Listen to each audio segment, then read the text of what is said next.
Bisnis Law Pas FM bersama Dr. Ricardo Simanjuntak SH LLM. Mitra Bisnis Pas FM, hari ini kita akan membahas satu topik yang cukup menarik yang saat ini banyak menjadi perbincangan di media, yaitu tentang bagaimana seharusnya tindakan yang dilakukan dalam menghadapi perusahaan asuransi yang gagal dalam melakukan aktivitas bisnisnya. Saya melihat bahwa walaupun PKPU itu merupakan satu solusi, tapi karena khusus di asuransi, PKPU itu kan atau kepailitan itu kan harus diajukan melalui OJK gitu. Nah, OJK sebagai otoritas jasa keuangan yang sudah memberikan kesempatan untuk melakukan penyehatan tadi tidak bisa melihat adanya bukti peningkatan kesehatan dari perusahaan asuransi ini, mengambil pilihan pada pencabutan aktivitas berusaha, ya, yang membuat dia menjadi bubar. Sehingga saya lebih melihat bahwa itu adalah satu upaya untuk memitigasi. Karena kalau dibiarkan secara terus-menerus, maka dia akan mengalami penurunan kesehatan yang semakin dalam, dan sisa harta juga akan semakin sulit.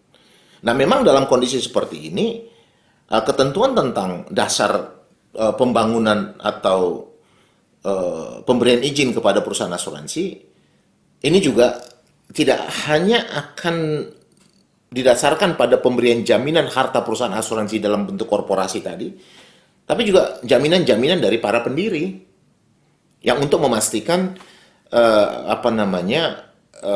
penanganan resiko dari ketidakmampuan perusahaan tadi untuk membayar kewajibannya kepada para mitra bisnis, secara khusus kepada para pemegang polis. Nah, hal ini menurut saya kalau kita lihat pada beberapa kejadian perusahaan-perusahaan asuransi yang harus dicabut izinnya, gitu, apakah dia lebih baik dicabut izinnya atau diajukan PKPU? Gitu. Saya melihat bahwa walaupun jawaban ini tidak absolut, tapi tindakan dari asuransi yang diberikan kesempatan untuk memperbaiki diri tadi, atau menyehatkan diri, diberikan OJK untuk kesempatan menyehatkan diri tadi, itu ada juga menjadi bagian yang akan menjadi pertimbangan dari kreditur kalau dalam PKPU, gitu ya. Jadi saya melihat beberapa PKPU sekarang ini sering juga dicapai tidak lagi secara genuine karena debitur itu mampu, ya kan? Kadang-kadang itu dilakukan hanya ya udah, yang penting disepakati dulu homologasi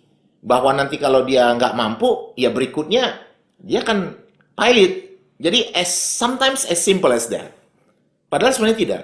Jadi kewajiban seorang kurator itu bukan sekedar hanya mengumpulkan suara majority untuk orang setuju, tidak. Tapi juga melihat rasio bahwa jika para majority kreditur ini bisa menyetujui, maka memang debitur ini sendiri pun mempunyai dasar yang cukup mampu diyakini akan bisa lebih sehat dan mampu membayar utang-utangnya sesuai dengan perjanjian perdamaian yang nanti akan dihomologasi. Karena kadang-kadang kemenangan itu yang lahir dari voting itu bisa terjadi tidak didasarkan pada substansi yang sehat.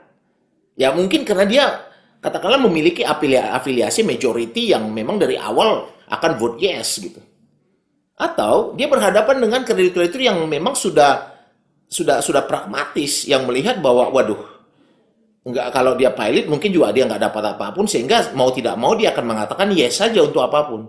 Tapi ketika mereka katakan yes dan masuk kepada pola restrukturisasi yang diajukan tadi, itu juga kadang-kadang secara dari sisi ini tidak juga memberikan dasar yang cukup bisa diakui bahwa debitur tadi akan mampu memperbaiki dirinya. Sehingga seakan-akan ini hanya seperti nasihat dokter yang umum, ya kalau makan obat ini nggak sehat, ya makan obat yang satu lagi, gitu loh. Jadi kalau ternyata dia nggak mampu menjalankan perjanjian perdamaian yang sudah dihomologasi, ya dia bisa dimohonkan pembatalan untuk insolvent. Demikian pembahasan kita kali ini. Saya Dr. Ricardo Simanjuntak untuk Bisnis Law Pas FM.